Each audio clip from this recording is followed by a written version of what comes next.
There is no better time to go inside football with the Football Insiders than right now. It is playoff time. All 7 South Dakota classes are finally on the same page. Quarterfinals in all 7, so we got 28 playoff games coming up this Thursday. David Brown, Jason Andera. We'll break it all down here in just a moment, won't we? It's been a busy week. I've been trying to talk to as many coaches as I possibly can, which gives me and you and everybody out there a lot of great information to preview all of these quarterfinal matchups.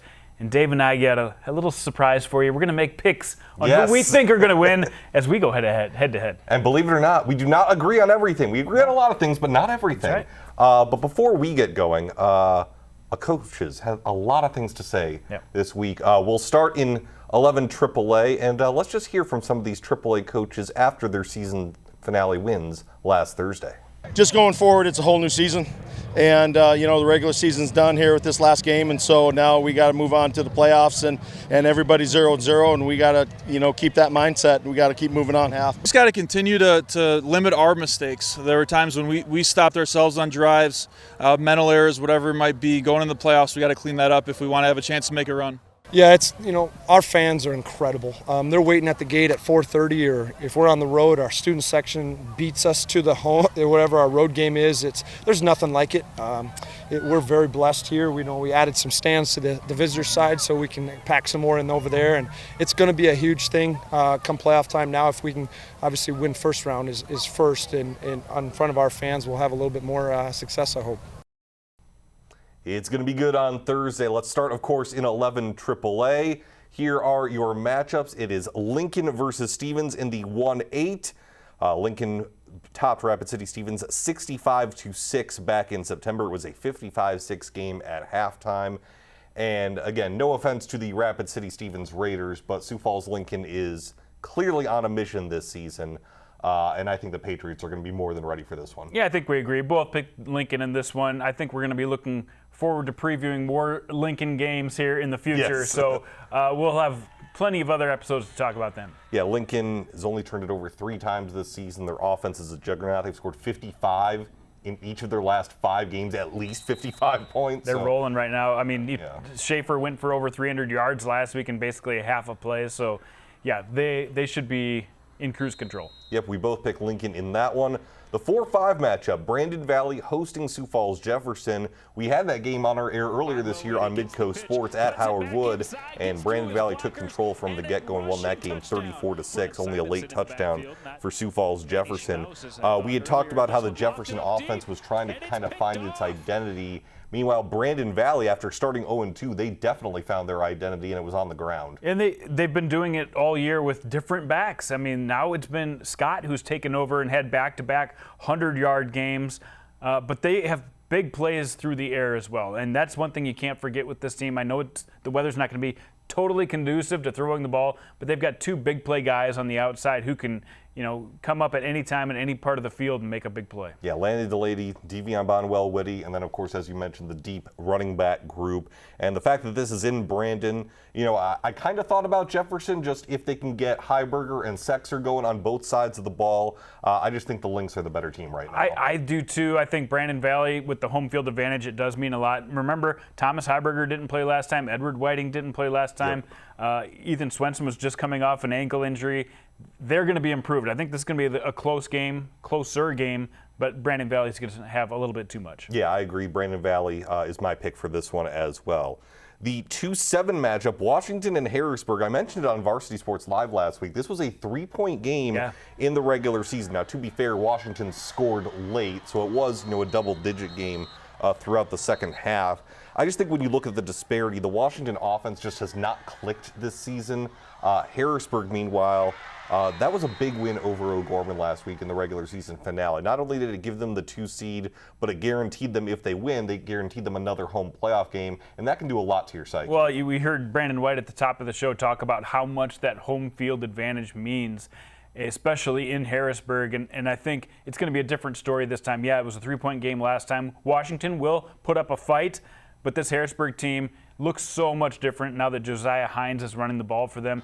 He gives them an added element, and then it also allows them to put Levi Danielson exclusively on defense, and he has been a monster playing defense only. So I think everything has been working towards getting better and better throughout the season for Harrisburg, and right now they're playing at their best. Yeah, we mentioned it earlier this season. Harrisburg, their running game just had not gotten going through the first part of the season. We knew about Titan Tryon as a versatile weapon. We knew about Max Carlson as a versatile weapon.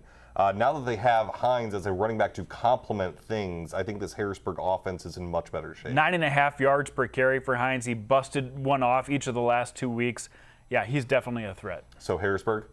Taking Harrisburg. Yep, I'm taking Harrisburg as well. Again, we will disagree at some point, but it's going to be a little while. It'll be a little bit. Our final game in AAA is the 3-6 matchup, Roosevelt and O'Gorman. If you remember last time, O'Gorman 77 points, a school record in a 77-20 win over Roosevelt.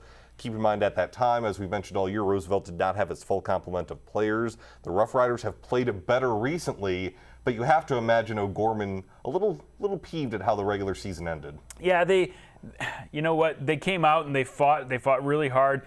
They couldn't get Maverick Jones established. I saw that Rylan Satter wasn't doing his normal punting duties, so he didn't look like he was at 100%. So I really don't think that they enjoyed the way that season ended. Now they're going to have to go back on the road for the semifinals if they do get past Roosevelt here, which I think they will. But it's a tougher road now. Yeah, and probably the key stat, though, the O'Gorman defense has played a lot better recently. Yeah. They're plus 11 in takeaways this season. So I agree with you. O'Gorman is the pick here. So we agree on all the AAA picks. Lincoln, Brandon Valley, Harrisburg, and O'Gorman are our picks to advance to the semifinals. So let's move on down to Class 11 AA, and here is your bracket there. We'll start with Pierre Spearfish. Of course, this was the infamous 103-0 game from a couple years ago. Spearfish was a team that we liked kind of in the middle of the season. They were creeping in that top 5 range. And then they lost to Mitchell, and the wheels not necessarily fell off, but things just kind of didn't go well for Spearfish. They had some injury down problems the stretch. for sure. They had some injuries, as you mentioned. And Pierre, this is not the same Pierre as years past. They're not maybe nearly as dominant, but they're still the #1 team in AA. Yeah, they're still very strong, and Cade Kaiser's given them a great year, both passing and running the football. And you look at Jet Zabel, and he's been an absolute monster in the red zone all season long, 16 touchdowns receiving for him. And he also will take the direct snap and run some in as well. So a couple really valuable players on that offense for Pierre, but they should be able to handle this game against Spearfish. Yeah, they have enough veterans back from one of their recent championship teams, of which there are 6 recent championship teams for Pierre, but they have enough veteran presence and savvy to top Spearfish. I agree with you, Pierre advancing in that matchup. The 4-5 is maybe the most intriguing matchup in AA. Aberdeen Central and Watertown, when they met in the regular season, it was in Aberdeen.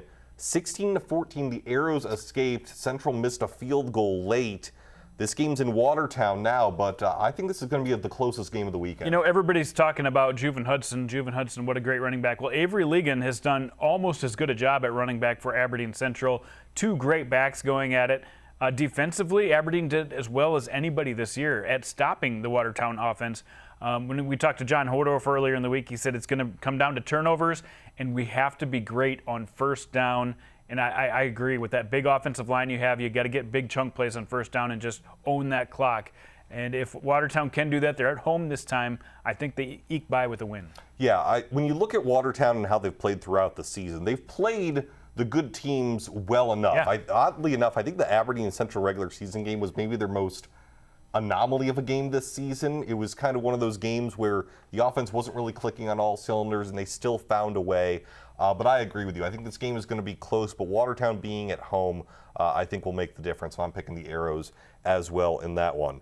Huron and Yankton is the 2-7 matchup. This is the second straight week that they're meeting. It was the regular season finale in Huron, and Yankton won 56-21. So the Bucks clearly know this team, clearly understand the importance of the matchup in the postseason. And Yankton has challenged Pierre all season long, and so I don't see a slip up from the Bucks. I don't either. They're still without Shaler Platt, their stud offensive and defensive player who's been out the last several weeks. And Coach Brady Muth said, the playoffs are a completely different animal. Huron's going to come in with a different attitude in the playoffs. And Huron, Drew Strand told me that they were without some key players last week, some key linebackers who are back this week. They gave a rest to their running back after they were down at halftime, who they expect to have him for the full game this week. So expect, not quite the same type of a blowout we saw last week, but Yankton is still the better team. And yeah, last week's regular season finale was in Huron. This game's in Yankton. I think the Bucks roll in this one, and I think you agree. You bet. Absolutely. So, moving on down, Sturgis and T in the 6-3 matchup. This was a 26-7 T victory back in September, but it was close at halftime. It was close at halftime. Sturgis has played some really, really good games this year, and it's because they have a great athlete at quarterback, Aiden Hederman, who keeps them in games, whether he can throw it, whether he can run it. And head coach Scott Fry for T area knows that's the key to stopping Sturgis, is finding a way to not let him take over the game. And they did that the first time around, and their quarterback, Brenner Conrad, did take over that game on the ground to vault them to a victory in the second half. So I expect more of that. I think T's playing really well over these last couple weeks. Yeah, the last couple weeks we've really seen that running game get going. You saw Keegan DeYoung last week set a school record for rushing yards in a single game. This was the T area team we thought we'd see all season long. They had some bumps in the road, but I think they're playing their best football right now. Yeah, Keegan DeYoung, he did a phenomenal job for them. Brenner Conrad's not playing like a sophomore quarterback anymore. They're averaging almost 300 yards per game rushing. I mean, that's the type of T area team we've grown to know over the last few seasons. So I'm taking T area. I'm assuming you are as well? We agree. All right, so we agree on everything in AAA and AA. Moving to Class A, and let's start with our game. Let's do it. It's Dakota Valley and Sioux Falls Christian. It is the 5-4 matchup. We're going to have it live for you on Midco Sports on Thursday night at 7 o'clock. Jandy and I from Bob Young Field on the call. And this is, oddly enough, because of playoffs and regular season, this is the fourth time they're meeting in the last 13 months. Isn't that crazy? Familiarity. And when we talked to Jared Smith, he reminded us last year's playoff game was kind of a tough weather game as well. So they're used to playing in some of that under the weather type of conditions. But it was fun. We had a chance to talk to a couple of the players on Sioux Falls Christian, and they're hungry to play Dakota Valley once again. I expect a tough game. They're a physical team. They're an athletic team, which, I mean, they're similar to us in that way, and I think they're going to try and establish the run.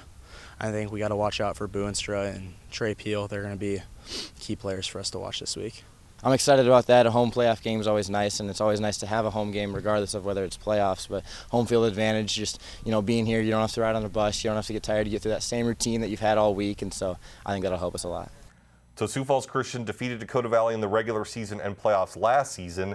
Defeated them earlier this season. It was week 3. It was a 14-7 win for Sioux Falls Christian on the road at Dakota Valley. And this was after an 0-2 start with losses to Canton and West Central. We've talked about it ad nauseum. The tough start schedule-wise for Sioux Falls Christian, but we knew the team would eventually turn it around. Same formula as last year. Yeah, the same formula, just because the schedule is the same thing, just you flip home and road. But when you see Sioux Falls Christian, that win at Dakota Valley is the current start of their 7-game winning streak that they still have. They didn't put too much stock into say there was a pivotal moment, but the common theme was we have Cole Snyder back, and he made a huge difference, vaulting that team, allowing them to throw the ball a little bit more often, have more balance. They ran the ball so much in those first 2 weeks against Canton and against West Central early on when they took their 2 losses. But what a year for Cole Snyder. He has had, an amazing impact on the offense, but almost even more on the defense. And that's going to be trouble for Dakota Valley, making them one-dimensional. As Drew Luckin, he's had a good year at quarterback, but I have a feeling they're going to run the ball almost 100% of the time with Jackson Boonstra. Yeah, you mentioned Cole Snyder on defense. 7 games, 8 interceptions. Yeah, that's crazy. That's pretty good. I didn't look at the record books, but that's got to be dang close. Yeah, and that's in addition to obviously his offensive numbers as well. So because we are calling the game, we are not going to pick a winner in this game, but we expect a close one. I think so. These two teams have played close games over the years.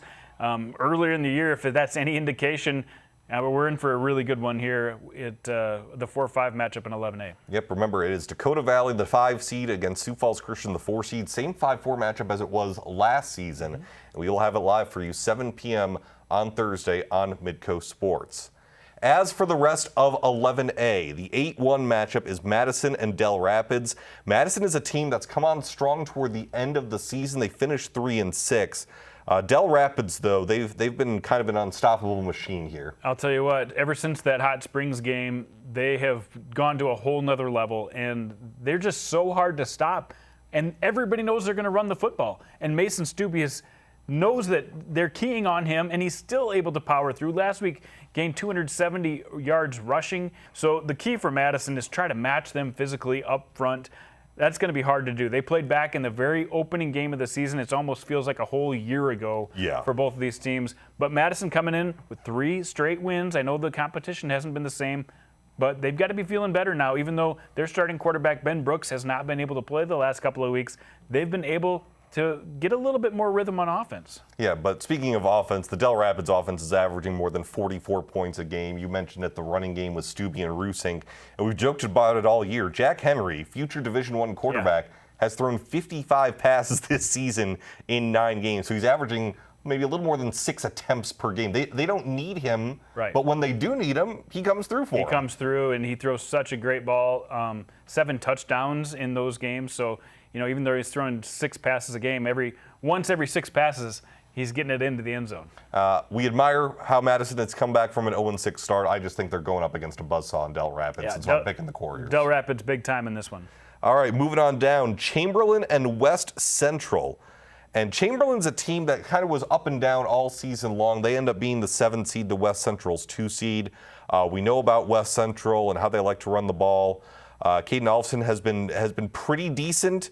Maybe the interception and touchdown ratio isn't what they'd like it to be. But they don't have to throw either. Again, the Trojan game is primarily on the ground. Yeah, they don't have to throw. Chandler Sard has done a great job running the ball. Jost has run the ball. They've got a lot of different guys who can run the football. They're not going to need to do much other than that against Chamberlain. They're going to have to stop one player, Cruz Solik, who's a great dual threat quarterback for them. He's almost felt like Josh Allen this year, where he's had to do a little bit more than the team wants him to do, and that's caused some turnovers and some poor throws, but he's got as much talent as anybody at the quarterback position in 11A this year. Yeah, he has more than 2,000 all-purpose yards, does Solik, 1,200 through the air and almost 800 on the ground. So as you mentioned, that dual threat option for the Cubs will certainly challenge West Central. These two teams did not meet in the regular season. I just think West Central's a little more battle-tested. West Central is definitely more battle-tested. Made it all the way to the Dome last year. This year, they've got visions of the exact same result. They did get upended by Winter, and I think that has helped them to refocus and make sure they take care of the little things. Yeah, the shutout loss to Winter 28-0 a couple weeks ago, I think a little spark under them, and they've been playing great ever since. So you and I are both picking West Central in that one. And then the last matchup in 11A, Canton and Lennox. And boy, oh boy, talk about teams going in opposite directions. Lennox, we were really high on early in the season because of that passing offense. They've just struggled recently, and they're going to be going up against a Canton team that has a great rushing offense. So it's a battle of contrasting offenses. I agree. Lennox, I think they almost got, I don't want to say figured out, but they rely so much on Boston Katzer to run around in the backfield, make a play, and find Porter Enan.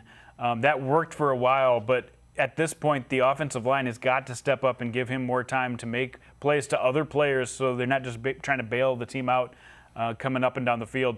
They played fairly close in the regular season. Lennox might need to pull something out of a bag of tricks to make this work against Canton this time because, like you said, such contrasting styles and such contrasting directions these teams have gone since that 28-20 game. Yeah, it was 28-20 between these two teams back on September 8th, but the Canton running game, as we dubbed them the Hurricane backfield with Kanan McCracken and Kane Wallner, they've been obviously excellent. They've had a couple games where they've combined for 300 yards. There have been other games where either one of them individually has gotten close to 300 yards. And so I just think that rushing offense for the Seahawks is going to present problems for that Lennox defense. Yeah, Wallner and McCracken each over 900 yards rushing this season. That's going to be the MO. That's going to be what gets them to the semifinals, and I'm going to take Canton in this game. I'm going to take Canton as well. If Lennox can find some way to get that passing offense going, I think they'll make the game close, but I think Canton with the ball control and just that stud backfield is going to present too many problems for Lennox. So that is our look at 11A. In 11B, Aberdeen Roncalli against Winter. Roncalli, they pulled the 9-8 upset last week, but as I mentioned, Winter has not given up a point in the month of October. Yeah, this Winter team seems refocused, don't they? Yeah. Ever since the beginning of the year, worked out a few kinks, but they love to run the ball, and it's not just one guy as usual. We've seen Carson Keyser and Aiden Barfus, and even their quarterback Stratton Morehart, go out and get the tough yards when they need them, blocking, tackling, same boring stuff for Winter. They're hoping for a terrible weather condition so they can run the ball 70 times in the game. In fact, head coach Trent Olson told me, I think we're the only team that roots for bad weather as we come into these games. Roncalli, on the other hand, they have just been devastated by injuries all season long.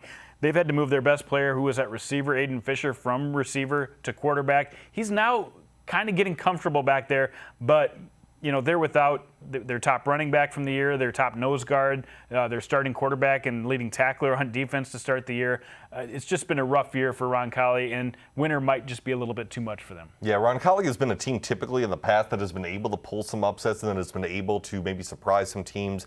I just think there's going to be no surprises here. I think winter's playing as well as anyone across the state of South Dakota, and as you mentioned, the injuries for the Cavs might prove to be too much, so I am taking winter as well in 11B. The 4-5 matchup is very interesting. Number 5 Tri-Valley, number 4, and defending state champions from Elk Point Jefferson. This was a game in the regular season. It was in Tri-Valley. Tri-Valley led 14-0 at halftime. Elk Point Jefferson scores 24 unanswered in the second half to win 24-14. This time the game is at the other place in Elk Point, but I still think it's going to be a close one. I think this Elk Point Jefferson team is probably one of the more physical teams in 11B this year. But Tri-Valley, they're hoping for one of these physical, dirty games where they can just muck it up and, take up as much clock as they possibly can and maybe get lucky and get a few touchdowns and get a few turnovers. I think Elk Point Jefferson's a little better team overall, but it is not out of the realm to see the Mustangs come up and pull off an upset. Yeah, during the octafinals win over St. Thomas More last week, Tri-Valley did a lot of things on both offense and defense. I think he's kind of that one dynamic player for Tri-Valley. And they have an excellent defense, holding St. Thomas More to just 7 points. But they also had a couple of red zone turnovers. So if Tri-Valley can maintain that level of defense, I think they got a shot. But I think Elk Point Jefferson is probably the better team here. The reason they were down 14-0, Jake Terry told us, they gave up 2 big plays. And so if they can limit the big play, I think the Huskies have a better shot. It's in the Huskies' backyard. They're the defending champions. I think they're going to be ready, and they remember this regular season. And the Huskies are, for the first time all year, are pretty much 100% healthy, too. And they've been working through injuries like a lot of teams have. But they feel like they're at their best, not at their middle or at their worst. So, yeah, I think the Huskies get it done. Rapid City Christian and Dual is the 10-2 matchup. And Rapid City Christian is a team that we mentioned at the very beginning of the season, maybe a little under the radar, one of the newer football programs, one of the newer, younger teams in 11B. And they won back-to-back games against Woonsocket Weston and Spring Sanborn Central, both in the regular season and in the first round of the playoffs. The regular season game was 7-0. The playoff game was 36-7. If that offense gets going for Rapid City Christian, they can be dangerous. They could be dangerous. And you know what I love about this Rapid City Christian team? They do make electric plays. Braylon Marshall in the backfield and Simon Kiefer from the pocket. But look at their defense this year. They have been outstanding on the defensive side of the ball. That's not a combination you get all the time. It's those electric big plays on offense and the stout defense. And in that regard, they're very similar to Dual. Yeah, neither team gives up more than 10 points a game. In fact, they're both holding teams to around 5 or 6 points per game for the season. So as you mentioned, excellent defenses. Dual being undefeated, though, and averaging 30 a game, and Trey Mullen being just kind of this all-purpose guy. Yeah, he's been awesome. It's going to be tough to see Dual losing just because they've been so good all season. Well, here's what they have going for them. They've got some big boys up front, and those guys are probably going to outsize Rapid City Christian in the trenches. And over the course of a game, that does matter. Rapid City Christian has more playmakers, though, more different players that can make plays, where Dual will rely more on Trey Malin, the guy who's thrown for 1,000 and also rushed for 1,000 yards this year. First player in Dual to do that since Lincoln Swenson did back in 2012. And I just think, sometimes those one players take over games in the playoffs, and sometimes, the depth of a team like Rapid City Christian takes over. So this one's really a toss-up for me, David. It's a tough one. I went back and forth on it. I considered a bunch of factors. I considered that it might be a bad weather game. We really don't know what to expect between these two teams.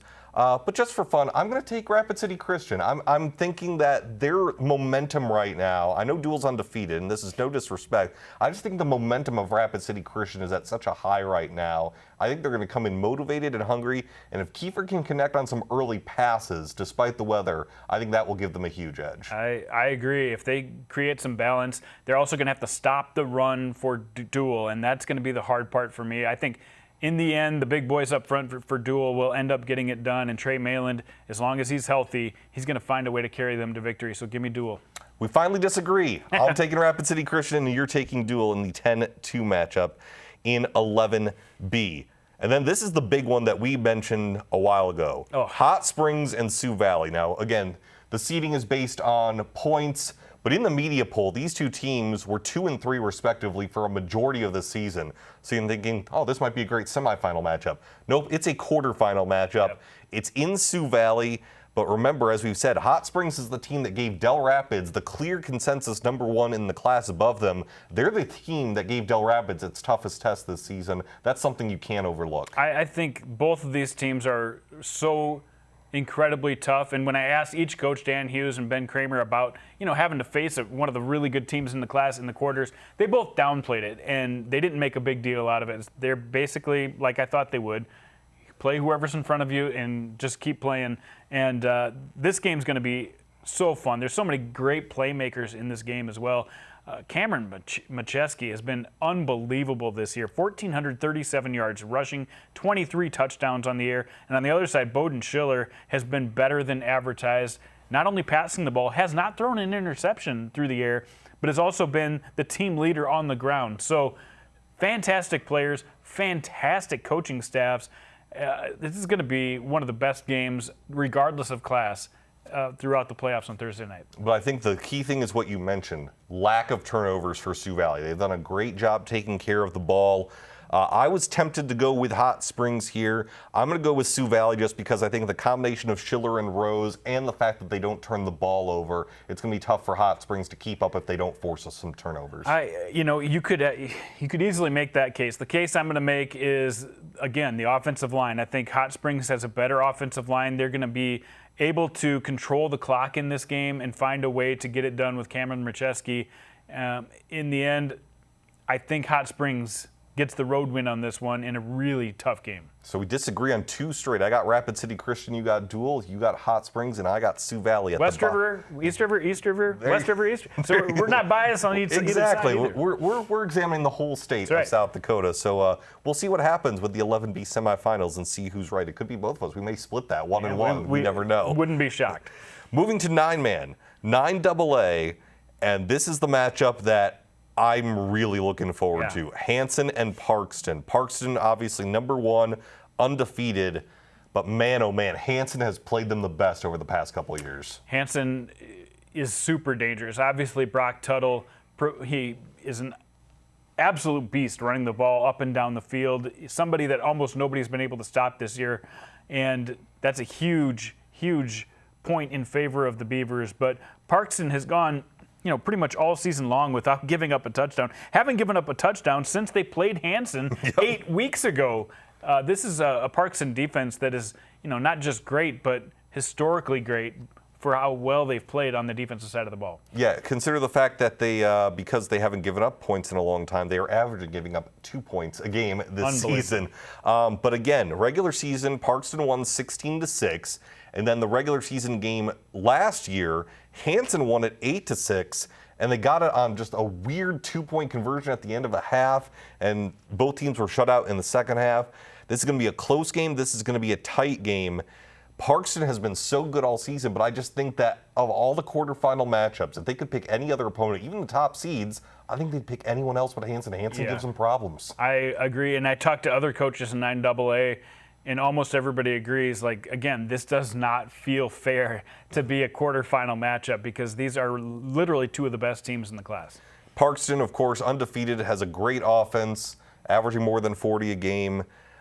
Yet all that being said, with how close the games are, I think if Hanson can get an early score on them, if they can establish Tuttle early, I'm going with the upset. I'm going Hanson over Parkston. You know what? not a crazy pick at all. I mean, Parkson, when they had Coulter Kramer, had 5 different guys that they could go to in the backfield. Now they only have 4, but they also rotate a lot of different guys, but not quite as strong as they were earlier in the season with Coulter Kramer. So this could definitely go both ways, but I can't bet against a team that has been so dominant on defense, and if you bring weather into it, I just feel like they're going to find a way to stop Hansen. Yeah, it's all predicated, my pick, on just Hansen getting an early touchdown. If they can establish that run early, get 6. So if they don't, you're going to change. You can change. I'm going to change it mid-game. No, of course I'm not going to change it mid-game. I will stick with my pick of Hansen, and that's 3 straight games we have disagreed on after agreeing on everything. All right, the 4-5 matchup, good one. Hamlin and Wall. Wall, the defending state champions, they're the 5 seed. They are visiting Hamlin. And similarly to what we saw with Parkson and Hansen, these are teams that both average 40 points a game. They're giving up less than 10 points a game, so it's a matter of which defense is going to break and not bend. And these 2 teams, of course, remember each other well. Hamlin got eliminated from the playoffs by Wall last year, and added sense of urgency for this Hamlin team. And I'm sure Wall is the one team that they wanted to face in the playoffs to try to get them some revenge from last year's game. Wall has had 2 of their 4 captains out the entire season until now. They're all back. Brody Sundahl, Burke Blasius, some of these big names who helped them win a title last year are back.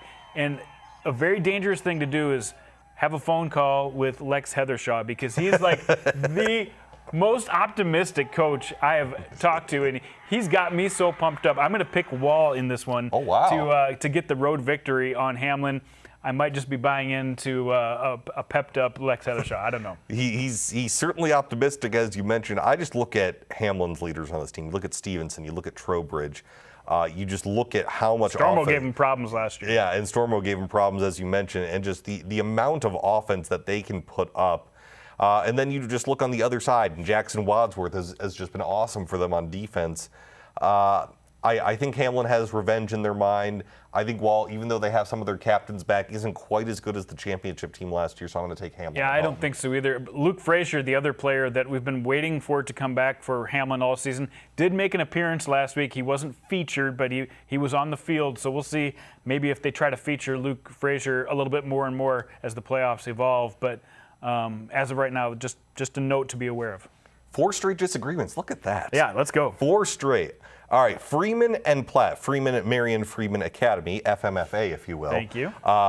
Against Platt Geddes, which is a team that was not necessarily under the radar, but kind of quietly got that number 2 seed. Yeah, because they started out the season not even close to as good as they are now. They are one of those teams that just got better and better, and Joey Foxley has really accounted for most of that for Platt this year. He has been the guy that they've gotten on their back and found a way to get things done. And then the rest of these players have really stepped up their roles as the season has gone on. Absolutely. And you look at Marion Freeman Academy. I like saying that. I should just say FMFA for the rest of the time. I just call them the Phoenix. Yeah, I mean, that would be easy too, but I try to make it more difficult for myself. They've been playing well down the stretch. They've played in some tough road contests this season.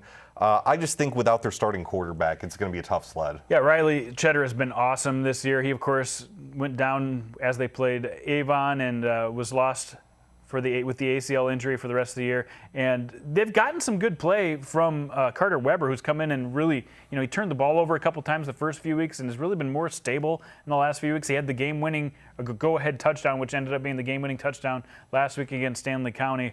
But Dustin Cheddar, their head coach, said, for us to pull off an upset, we're going to have to match them physically, and they're going to have to win the turnover battle. There's 2 things that are going to be tough to do against this veteran Platt Geddes team. Yeah, this Platt Geddes team, maybe not as dynamic offensively as some of these other teams, but I just think that overall the entire scope of that Platt Geddes team is going to be too much for FMFA, so I'm taking Platt. Yeah, the offensive line, defensive line, just too good for Platt Geddes, led by Skylar Hanton and Caden Oberbrockling. I think they get it done. Give me the Black Panthers. 2/10 in that one. And then the final one in 11B, Elkton Lake Benton and Howard, the 6-3 matchup. Woo, another good one. Another great one. Howard is a team, if you remember, earlier this season when they lost to Canastota in the opening weekend, we were just like, okay, Canastota's a good team, but how will Howard pick it up? And they've certainly picked it up since then. They end up as the 3 seed. They're averaging nearly 42 points per game.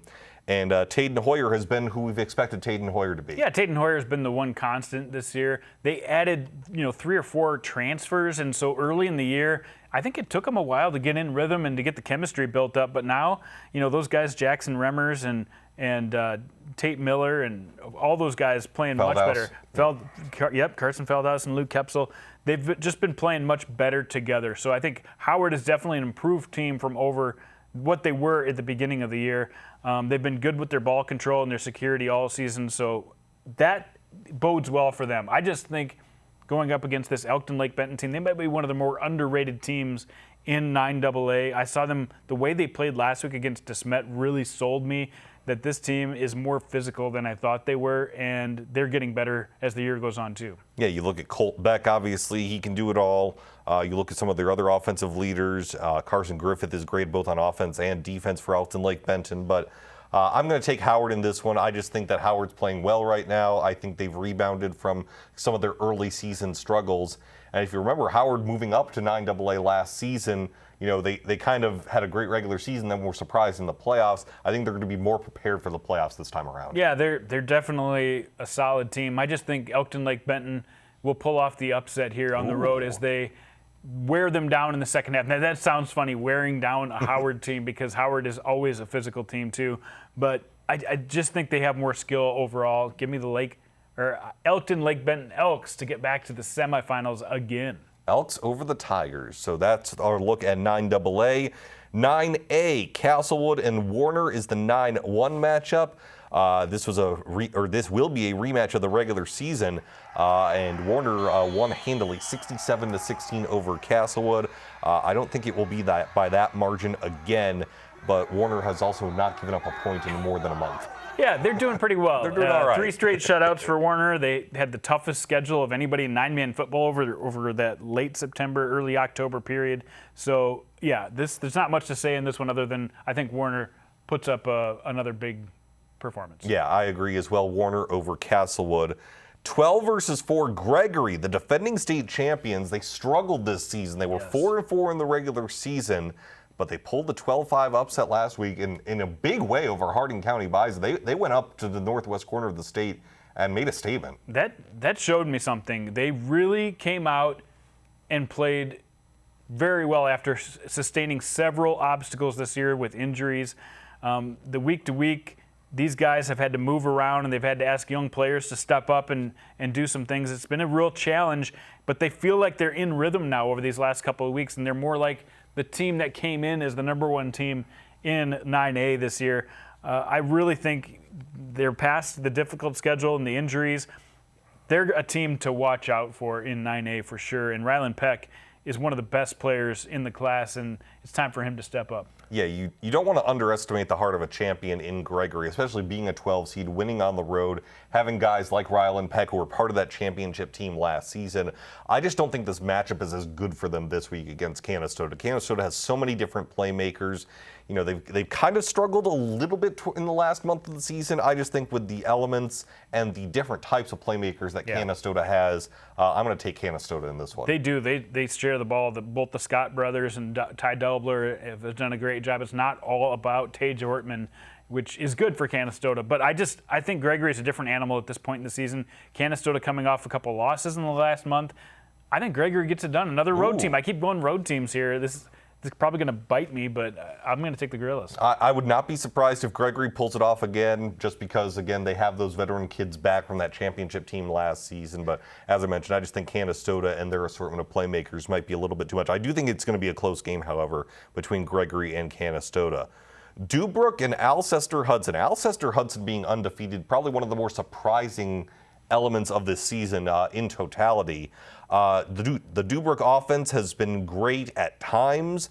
The Alcester Hudson offense has been phenomenal, averaging nearly 48 points per game.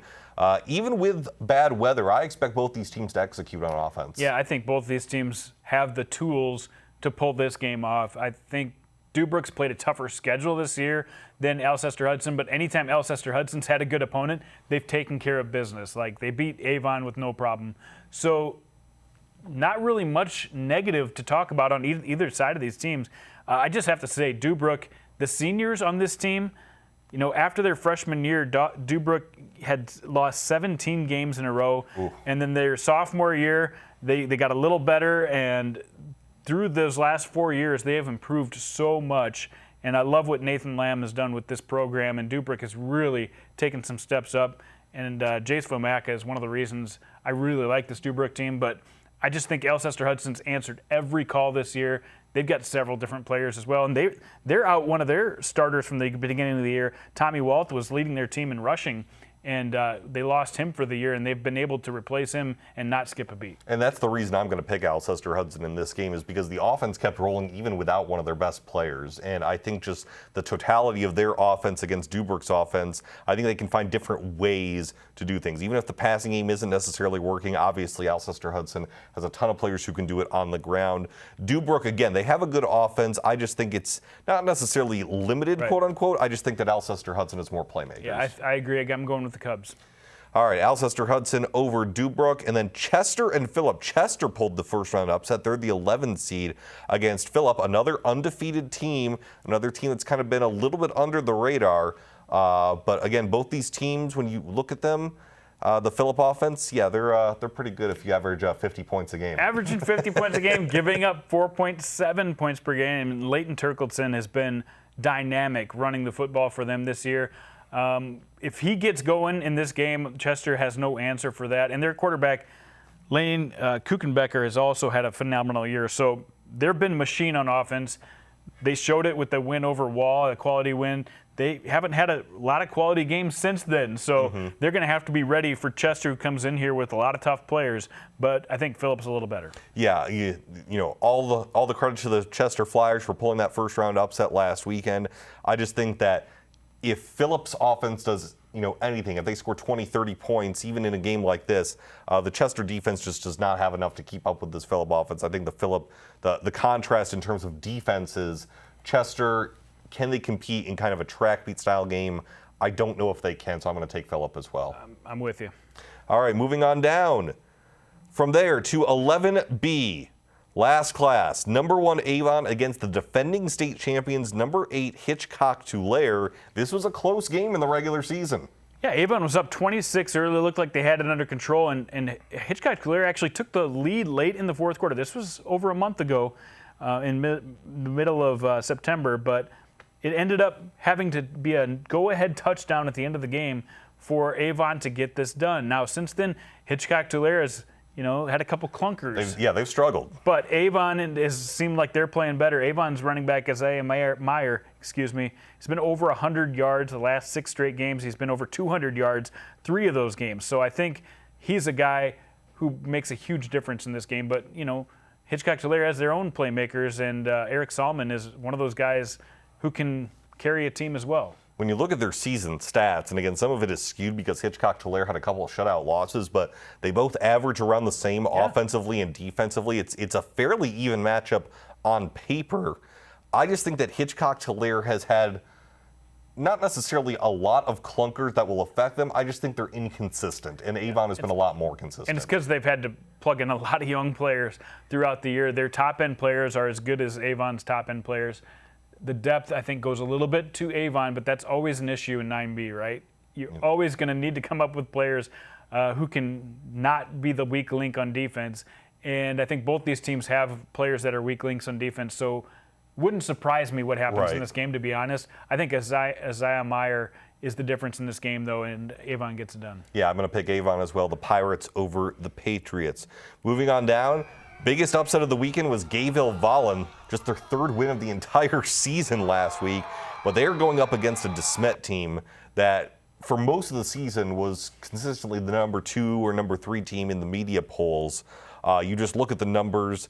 Gayville-Vollen is averaging giving up more points on defense than they're scoring on offense. Yeah. You look at DeSmet. All the credit in the world to Gayville-Vollen. I just think for DeSmet, I just think this is a bad matchup for Gayville-Vollen. I think it's going to be tough for them to pull off what they did against Harriet Selby area last week. DeSmet has had those 2 games they lost this year, but they were both to good teams in 9AA. Now that they're playing 9B competition, I think you're going to see the difference between DeSmet and some of these other average 9B teams. This is going to be one of those games. They are great on their balance on offense. 1,300 rushing or passing yards this year, 1,500 rushing yards. Not many 9B teams boast that type of balance. Yeah, and you look at Gaveville-Volland, they had a tough schedule, but I just think that there's something to be said for, okay, you have a tough schedule, but if you have a tough schedule and you're a good team, maybe you finish around 500, a little above 500. I just think they didn't prove enough in the regular season. And so I'm picking DeSmet in this game, and I'm assuming you are as well. Agreed, yes. Yes, so DeSmet over Gaveville-Volland. Kadoka area and Faulkton area. Faulkton was consistently the #1 team in the media polls in 9B throughout the season.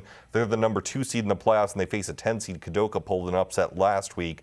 When you look at Faulkton and you look at their offense, again, another team that averages 40 points per game, only giving up 7.